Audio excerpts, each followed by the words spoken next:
पदपुण्डरीकं कैशौरसौरभ समाहितयोगिचित्तं हन्तुं त्रितापमनसं मुनिहंससेव्यं सन्मानशाल पीतपरागपुञ्जं कौसलेन्द्रपदकञ्जमञ्जुलो कोमलाभजुमहेशवन्दितो जानकीपदकरसरोजलालितं चन्दुकस्यमनभृङ्गसङ्गिनो यत्र यत्र रघुनाथकीर्तनं तत्र तत्र कृतमस्तकाञ्जलिं वाष्पवारि परिपूर्णलोचनं मारुतिं नमत राक्षसान्तिकं गङ्गातरङ्गरमणे जटाकलापं गौरी निरन्तर विभूषित वामभागं नारायण प्रियमनङ्गे मदापहारं वाराणसीं पुरपतिं भज विश्वनाथं सच्चिदानन्दरूपाय विश्वोत्पत्त्यादिहेतवे तापत्रय विनाशाय श्रीकृष्णाय वयं नमः। आज मेरा परम सौभाग्य है जो आप सभी महापुरुषों के बीच में वाणी पवित्र करने का अवसर मिला है।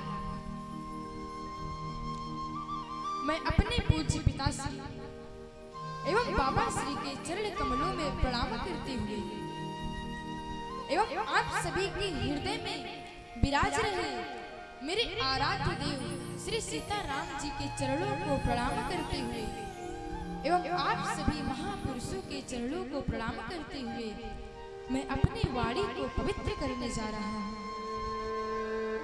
यदि मुझसे कोई त्रुटि होगी तो आप सब मुझे छोटा बालक समझकर क्षमा करिएगा, क्योंकि जो बालक कहीं तो तरी बाता सुनहि मुदित मन पित अरुमाता। तो हम लोग कथा में प्रवेश करने से पहले कुछ क्षण भगवत नाम संकीर्तन श्रवण करते हैं।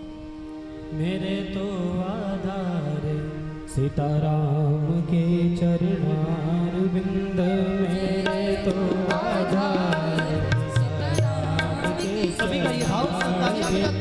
मेरे तो आधार सीताराम के चरणार बिंद, मेरे तो आधार सीताराम के चरणार बिंद, राम के चरणार बिंद, राघव के चरणार बिंद, राम के चरणार बिंद, राघव के चरणार बिंद, राम के चरणार बिंद, राघव के चरणार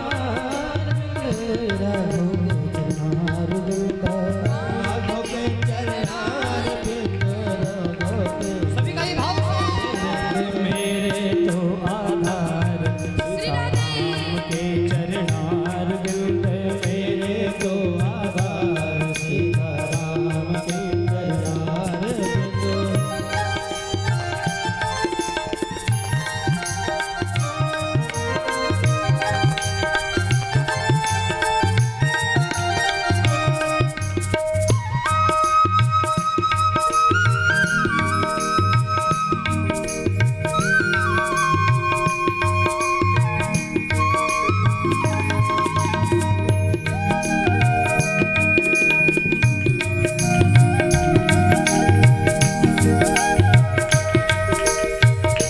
राम के चरणार बिंद, राघव के चरणार बिंद, राम के चरणार बिंद, राघव के चरणार बिंद, राम के चरणार बिंद, राघव के चरणार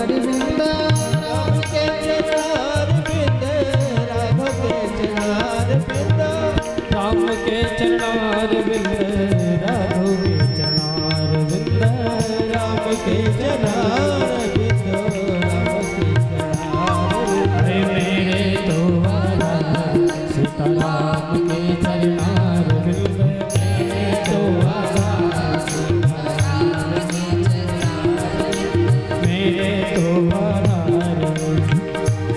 जो अपने राम बिसारोगे जो अपने राम बिसारोगे जो अपने राम बिसारोगे जो अपने राम बिसारोगे तो जीती बाजी हारोगे जीती बाजी हारोगे अरे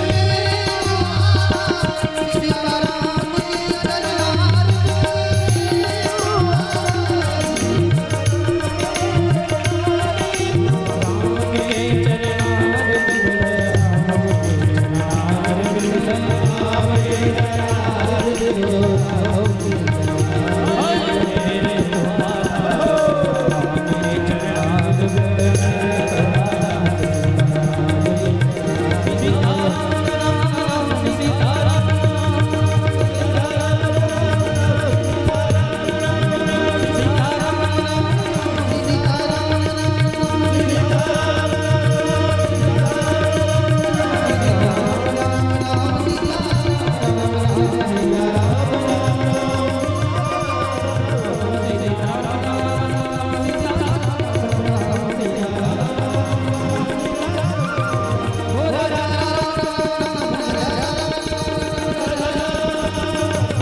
भक्तवत्सल भगवान की जय। नमः पार्वती पतये हर हर आज गुरु पूर्णिमा का पावन उत्सव आइए हम सभी अपने सद्गुरुदेव भगवान को याद करते हैं। शास्त्रों में कहा गया है गुरु ब्रह्मा गुरु विष्णु गुरु देव महेश्वरा गुरु साक्षात परब्रह्म तस्मै श्री गुरवे नमः। गुरु ब्रह्मा गुरु विष्णु गुरु शिव और गुरु साक्षात परब्रह्म। तो ऐसे सद्गुरुदेव भगवान हम आप करते हैं। Guru is really the representative of Brahma, Vishnu and Shiva. He created sustained knowledge and destroyed the deeds of ignorance. I salute such a great deity. भारतीय संस्कृति गुरु पूर्णिमा का बहुत ही महान उत्सव माना जाता है। अध्यात्म जगत में सबसे बड़ी घटना माना जाता है। पश्चिमी देशों में गुरु का कोई नहीं है। वहाँ पर ज्ञान और अध्यात्म का अधिक महत्व है। लेकिन हमारे भारत भूमि में सदियों से गुरु का विशेष महत्व रहा है। इसलिए हमारे भारत में धर्म है। हमारे भारत भूमि के बारे में कहा गया है हिमालय समारंभः यावत् इति सरोवरं तव देवी निर्मितं देशं हिंदुस्तान गोवरा गिरिराज हिमालय प्राणों से भी प्यारा है। मानस सरोवर की लहरों तक भारत देश हमारा है। हमारे देश की माटी एवं जन जीवन में गुरु को ईश्वर माना गया है। क्योंकि भैया गुरु ना हो तो हमें ईश्वर से मिलने का मार्गदर्शन कौन दिखाएगा। गुरु ही हमारा मार्गदर्शन कराते हैं और वही हमारे जीवन को ऊर्जामयी बनाते हैं। जीवन विकास के लिए गुरु का भारत संस्कृति में गुरु का विशेष महत्व माना गया है।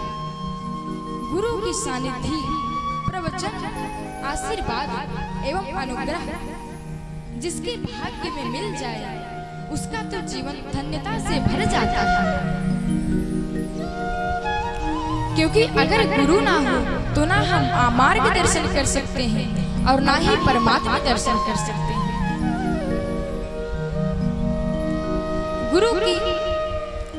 गुरु हमारे लिए हित चिंतक, मार्गदर्शक, विकास प्रेरक एवं विघ्न नाशक होते हैं। गुरु हमारे लिए आदर्श होते हैं। गुरु ही हमें भवसागर पार पाने में नाविक का दायित्व निभाते हैं और शिष्यगण अपने गुरु के वचनों को मानकर सारे कार्य करते हैं। इसलिए हमें गुरु की आवश्यकता होती है। शास्त्र में कहा गया है, दुग्धेन धेनु कुसुमेन बल्ली शीलेन भार्या कमलेन तोयम गुरु बिना भांति न चैव शिष्या समेन विद्या नगरी जनेन। As cow without milk, branches without flower, wife without character, water without lotus, knowledge without peace, and town without people do not glorify. If the same way disciple without guru also does not. जैसे गाय के बिना दूध, फूल के बिना लता, जल के बिना कमल, चरित्र के बिना पत्नी, शांति के बिना विद्या और लोगों के बिना नगर शोभा नहीं देता है, वैसे ही गुरु के बिना शिष्य शोभा नहीं देता है। जिसके पास गुरु है वो बहुत ही भाग्यशाली है। शास्त्रों में कहा गया है कि गुरु वो है जो अपने शिष्य के कानों में ज्ञान रूपी अमृत का सिंचन करे, धर्म के रहस्यों का उद्घाटन करे। देखिए, योग दर्शन नामक पुस्तक में भगवान श्री कृष्ण को जगत गुरु कहा गया है। वंदे कृष्णम जगत गुरु, क्योंकि भगवान श्री कृष्ण ने महाभारत के दौरान अर्जुन को कर्म योग का ज्ञान दिया था। माता पिता हमारे शरीर का उत्पादन करते हैं, लेकिन गुरु हमारे जीवन को सुसंस्कृत से लेकर सर्वांग सुंदर बनाने का कार्य करते हैं। देखिए, हमें एक घटना याद आ रही है। एक राजा रहा करते थे। वे भगवान के बहुत ही अच्छे भक्त थे। वो सदैव भगवान को राजा रानी सदैव भगवान को याद किया करते थे और वंदना करते थे। शशंख चक्रम सकरीट कुंडलम सपीत वस्त्रम सरसेरहिक्षणम सहार वक्षस्थल कौस्तुभश्रियम नमामि विष्णु शीर्षा चतुर्भुजम। राजा रानी सदैव भगवान को याद किया करते थे और उनके भक्ति की चर्चा चारों ओर फैल गई। तभी वहां पर एक डाकू आता है और वह डाकू राजा के राजकोष को देख लेता है और कहता है कि मैं राजा के राजकोष को कैसे लूटूं। यही सोचते सोचते वह चला जाता है और दूसरे दिन वह सोचता है कि अगर मैं साधु का वेश बनाऊंगा तो मैं राजा के राजकोष को अवश्य लूटूंगा, क्योंकि राजा रानी भगवान के बहुत ही अच्छे भक्त हैं। वो हमें पहचान नहीं पाएंगे। और उसके बाद वह डाकू नकली साधु का वेश बनाकर राजा के आश्रम, राजा के महल में जाता है। और जैसे ही राजा रानी को खबर लगता है कि हमारे महल में एक बहुत ही अच्छे संत आए हैं, ओ राजा रानी तुरंत ही आते हैं और उस नकली साधु के चरण में गिर पड़ते हैं और कहते हैं कि हे प्रभु, आज मेरा महल धन्य हो गया जो आपका आगमन हुआ। तो वह नकली साधु कहता है कि हे राजन, क्या आप भगवान का दर्शन करना चाहते हैं? क्या आपको भगवान का दर्शन करना है? तब राजा कहते हैं कि हे परमात्मन, ये तो मेरा बहुत ही बड़ा भाग्य होगा कि मैं भगवान का दर्शन करूंगा। तो राजा कहते, तब वह नकली साधु कहता है कि हे राजन, आपको त्याग करना पड़ेगा। यदि आप भगवान से मिलना चाहते हैं तो आपको त्याग करना पड़ेगा। आपके जनवासे में जितना भी धन है वो सब ले जाकर आपको नदी के किनारे रखना होगा और नदी के अंदर जाकर आप दोनों भगवान के नामों का जाप करना पड़ेगा, तभी भगवान आपको दर्शन देंगे। और राजा ऐसे ही करते हैं। राजा और रानी अपने जनवासी के सारे धन को ले जाकर नदी के किनारे रख देते हैं और पानी में जाकर भगवान के नामों का जाप करने लगते हैं। और तभी वह नकली साधु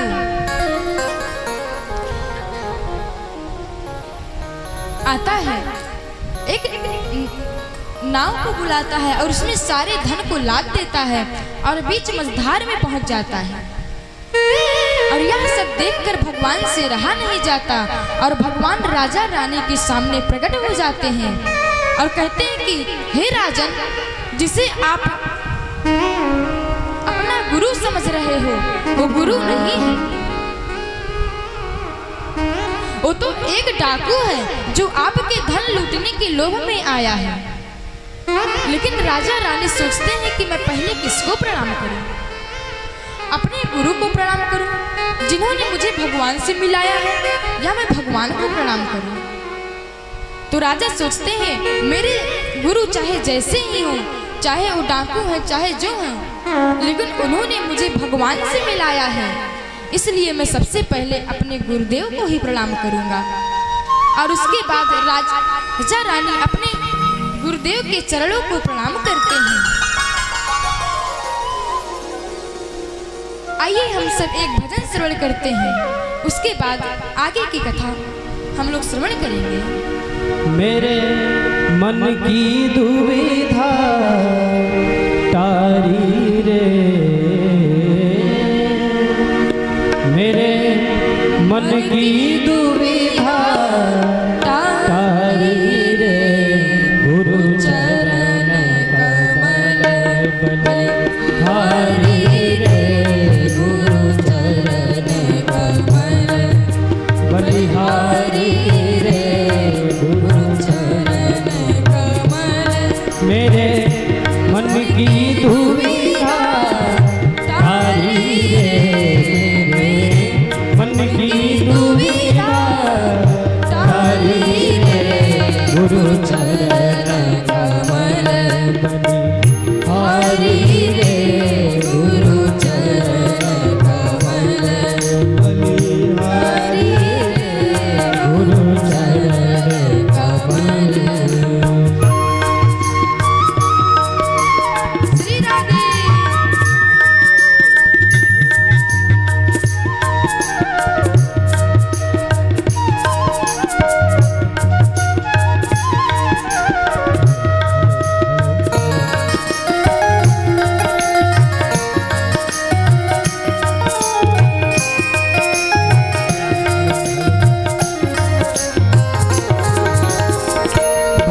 सागर में नीर अपारा भव सागर में नीर अपारा भव सागर में नीर अपारा भव सागर में नीर अपारा डूब रहा नहीं मिले किनारा डूब रहा नहीं मिले किनारा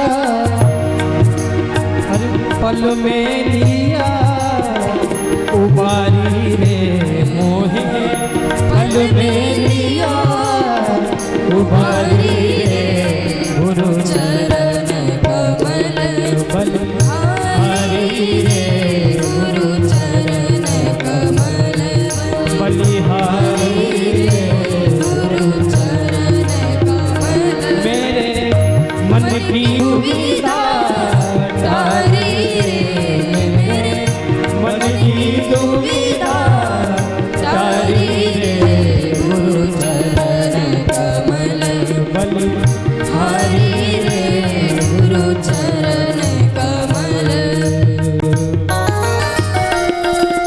श्री राधे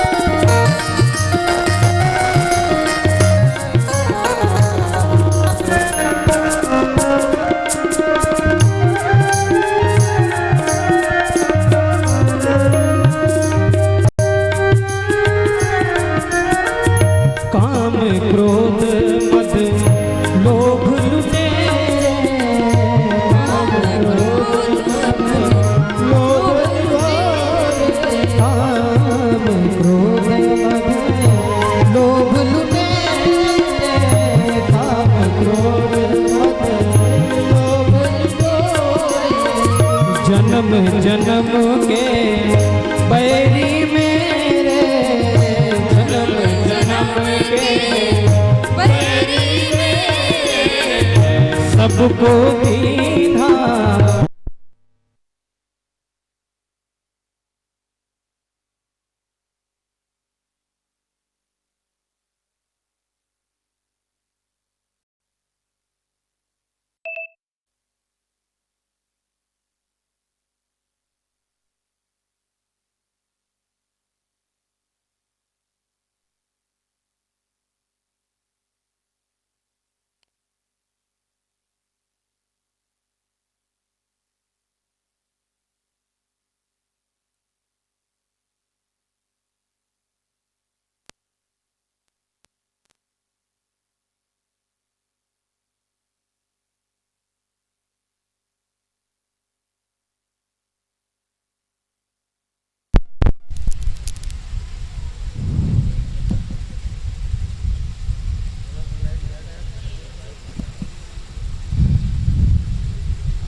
सबको दीना मारी रे, सबको दीना मारी रे, गुरु चरण कमल बलिहारी रे, गुरु चरण कमल।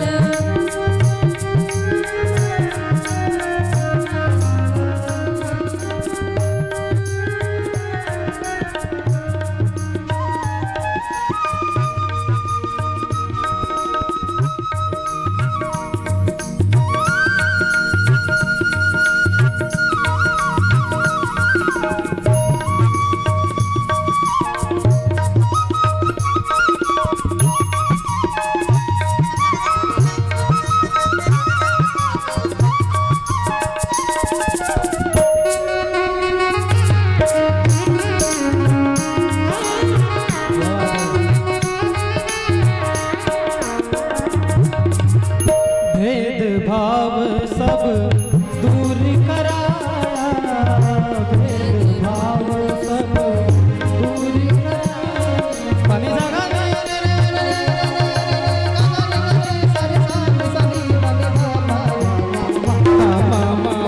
भेदभाव सब दूर कराया,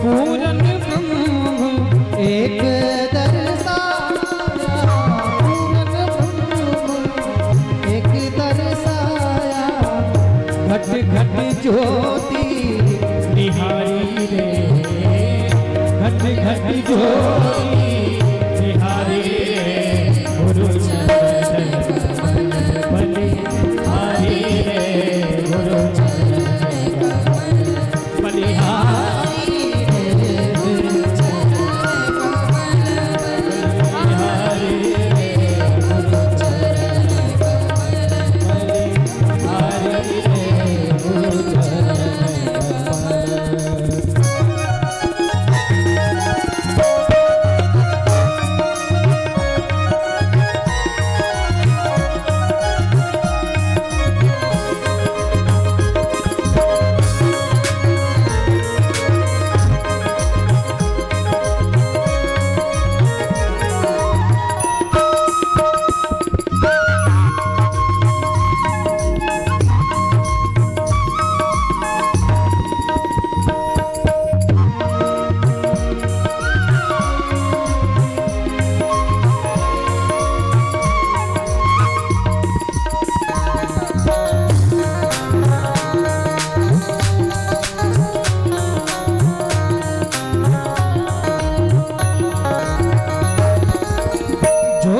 जुगत गुरु देव बताई, जोग जुगत गुरु देव बताई, ब्रह्मानंद शांत मन आई, ब्रह्मानंद शांति मन आई, मानुष देह सुधारी रे, गुरु ने मानुष देह सुधारी रे, गुरु चरण कमल बलिहारी रे, गुरु चरण कमल बलिहारी रे,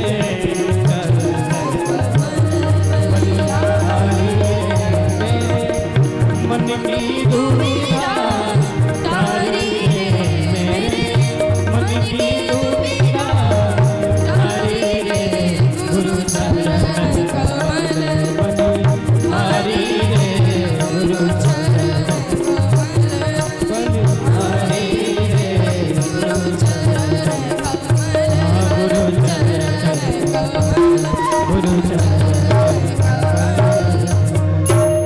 बोले गुरुदेव भगवान की जय।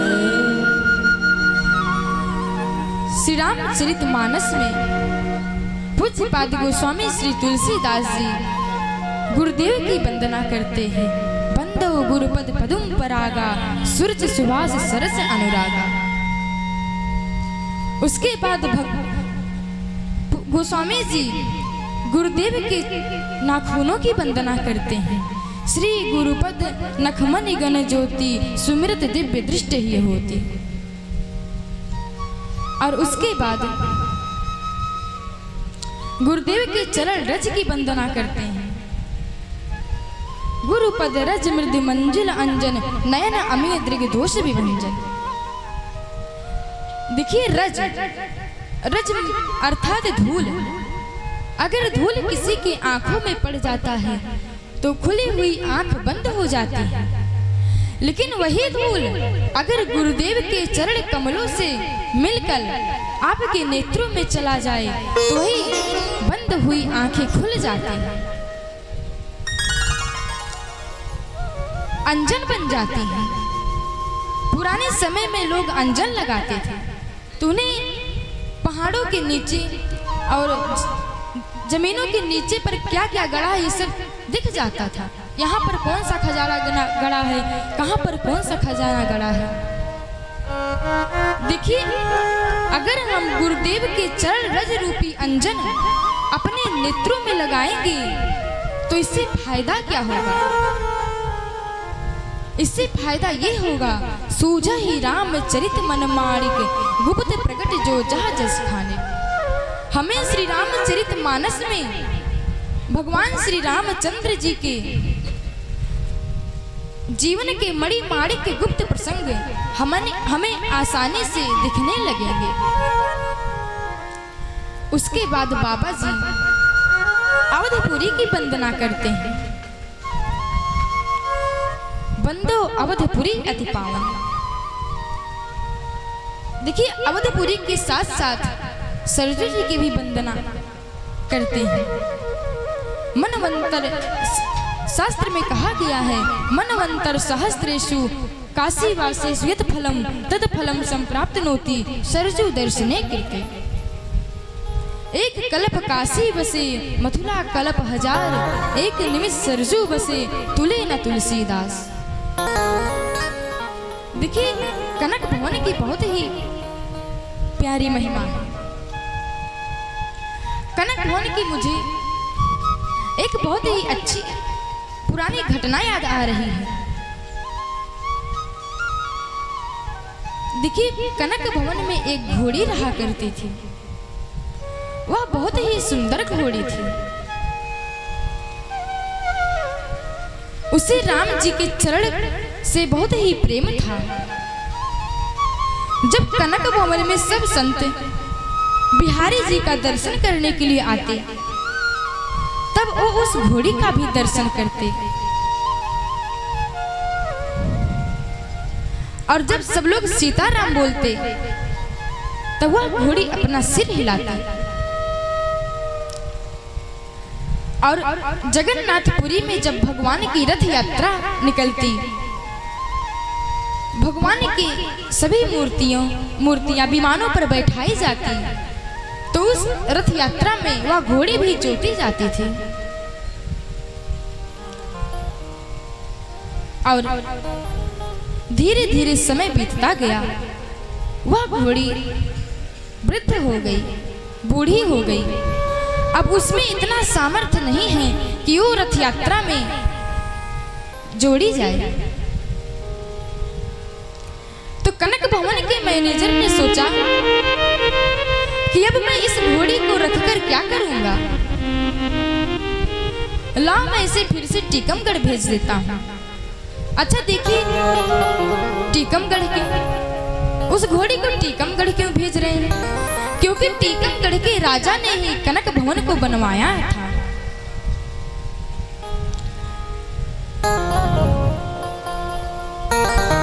और कनक भवन के मैनेजर रेल मास्टर के पास जाते हैं और एक डिब्बा बुक कराते हैं। इस तारीख को यह घोड़ी टीकमगढ़ को चली जाएगी, पर पता नहीं कैसे। और देखिए संत ने उस घोड़ी का बहुत ही प्यारा नाम रखा था, श्यामा जी। और पता नहीं कैसे श्यामा जी को यह बात पता चल गई कि मैं 3 दिन के बाद अवध छोड़कर चली जाऊंगी। तो श्यामा जी बहुत उदास होंगे। 3 दिवस पहले से त्यागा भोजन पानी चारा, आंखों से बहती थी अविरल बस आंसू की धारा। श्यामा जी बहुत उदास हो गई। वो 3 दिन पहले से ही भोजन पानी सब त्याग देती हैं और भगवान से प्रार्थना करती हैं। श्यामा कहे रघुनाथ सुनो, कर सेवा बस तुम्हारे राजधानी। वृद्ध भाई यही दे सबने, बस अवध छुड़ाने की हट ठानी। बात सुनी जपते तपते, हरि सूखत ना अखियन को पानी। धाम में दे हैं राजेश छुटे, कृपा करियो प्रभु सारंग पानी। श्यामा जी रोती रही, कुछ कर भी नहीं सकती हैं, बहुत उदास हो गई। और तभी कनक भवन के सेवक आते हैं रस्सी लेकर। सेवक ले बरबस चले, श्यामा भई अति दीन। मन उनका रत नीर ते, मीन शिकारी में। ऐसा लग रहा है कि मानो मछली को जल से बाहर निकाला जा रहा है। श्यामा जी बार बार कनक भवन की ओर देखती हैं। जो भी श्यामा जी को देख रहा है वो कह रहा है कि अब श्यामा जी जीवित नहीं रहेंगी भगवान के बिना। उसके बाद सेवक श्यामा जी को ले जाकर डिब्बा में बंद कर देते हैं और कुंडी लगा देते हैं। श्यामा जी रो रही हैं, कनक भवन को याद कर रही हैं।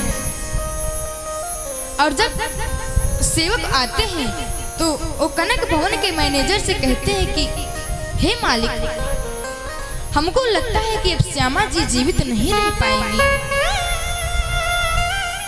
तो कनक भवन के मैनेजर ने सोचा कि मैंने कैसा फैसला ले लिया, ये मैंने अच्छा नहीं किया। और श्यामा जी मुर्दे के समान शांत हो गई।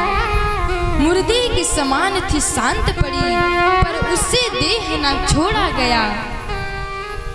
तन तो परतंत्र राजेश रहा, पर मन को भाव से न मोड़ा गया। पशु श्यामा के प्रीत से जो था जुड़ा, प्रभु को वह भाव न मोड़ा गया। और ट्रेन आई, रुकी और चली गई। करुणा निधि ने करी ऐसी करुणा, डिब्बा नहीं रेल से जोड़ा गया। लेकिन ट्रेन में डिब्बा ही नहीं जोड़ा गया। और जब रेल मास्टर वहां पर आए और देखते हैं कि डिब्बा ही ट्रेन से नहीं जोड़ा गया, और जब डिब्बा सब लोग खोलते हैं तो देखते हैं वहां पर श्यामा जी मरी पड़ी हैं। सब लोग बहुत ही उदास हो जाते हैं और वहीं स्टेशन पर ही श्यामा जी का अंतिम संस्कार करने की व्यवस्था करते हैं। तभी कनक भवन के एक जमींदार थे, वो वहां पर आते हैं और कहते हैं कि हे श्यामा जी, उनके श्यामा जी के कान में मुख डालकर कहते हैं कि हे श्यामा जी, अब उठ जाइए, अब आप उदास मत होइए। भगवान श्री राम की कृपा से आपको अवध में वास मिल गया है। और जैसे ही श्यामा जी यह बात सुनती हैं, वो बहुत ही खुश हो जाती हैं और अवधपुरी की ओर दौड़ पड़ती हैं। चित परिचित गलियों को देखकर वो बहुत ही खुश हो जाती हैं और कनक भवन की सीढ़ियों पे जाकर सर रखकर रोने लगती हैं। और उसके बाद श्यामा जी 5 साल और जीवित रहती हैं। जब सब लोग बिहारी जी का दर्शन करने के लिए आते तो श्यामा जी का भी दर्शन करके बहुत ही प्रसन्न होते। 5 साल के बाद जब श्यामा जी की मृत्यु हुई तो उनके अंतिम संस्कार में बहुत ही सिद्ध संत आए। और उसके बाद सब लोग यही कहते हैं, धन धन श्यामा पशु होकर प्रीत राम से जोड़ी। जीवन भर सेवा में रहकर देह अवधपुर छोड़ी। और उसके बाद आइए हम सब एक भजन को श्रवण करते हैं और उसके बाद अपनी वाणी को विराम करते हैं। कनक भवन दरवाजे पड़े रहो, कनक भवन दरवाजे पड़े रहो, कनक भवन दरवाजे पड़े रहो, कनक भवन दरवाजे पड़े रहो, कनक भवन दरवाजे पड़े रहो, कनक भवन दरवाजे पड़े रहो, जहाँ सिया राम जी विराजे पड़े रहो, जहाँ सिया राम जी विराजे पड़े रहो, कनक भवन दरवाजे पड़े रहो, कनक भवन दरवाजे पड़े रहो।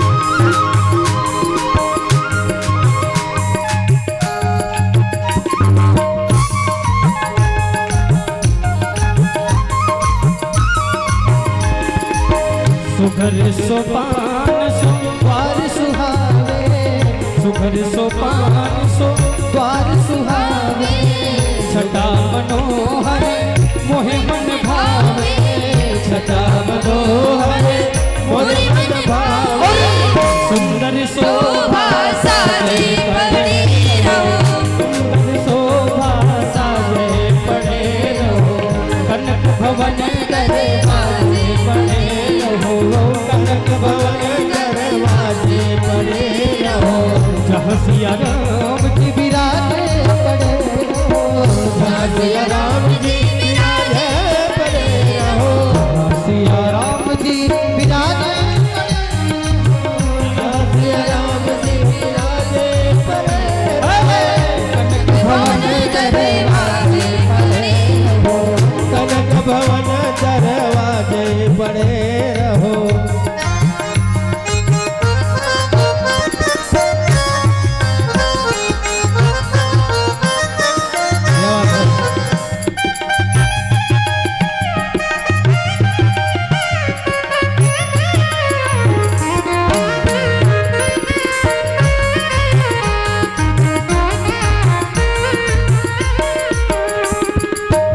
आवत जात संत जन दरसत, आवत जात संत जन दरसत, आवत जात संत जन दरसत, आवत जात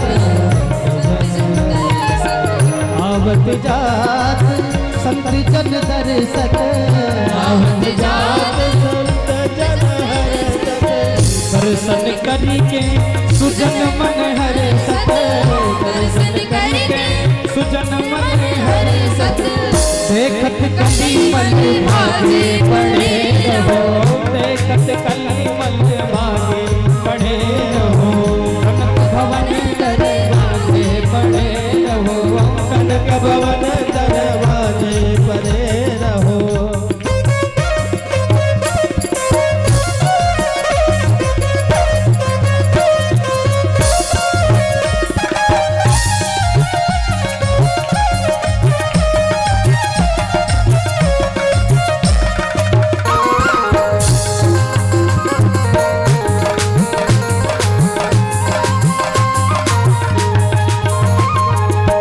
अवध बिहारी सिंहासन सोहे, अवध बिहारी सिंहासन सोहे, अवध बिहारी सिंहासन सोहे, अवध बिहारी सिंहासन सोहे, लखी राजेश जनक लली संग राम जी सोहे, जनक लली संग राम जी सोहे, अति अनुपम अति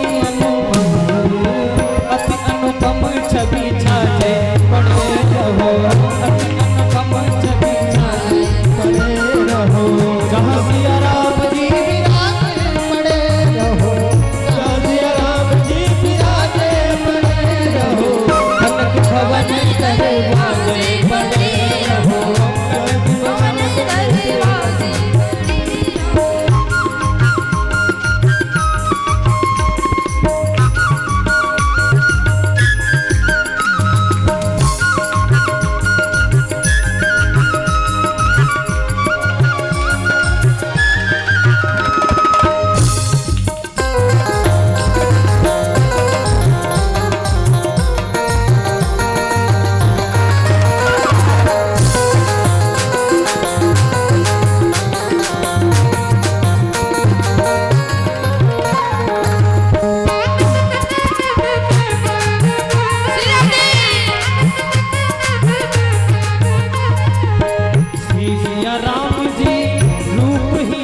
धरी श्री सिया राम जी रूप ही धरे लखी राजेश जाए बलिहारी राजेश जाए बलिहारी लखी राजेश जाए बलिहारी लखी राजेश जाए बलिहारी हम कोटि रति लाले बड़े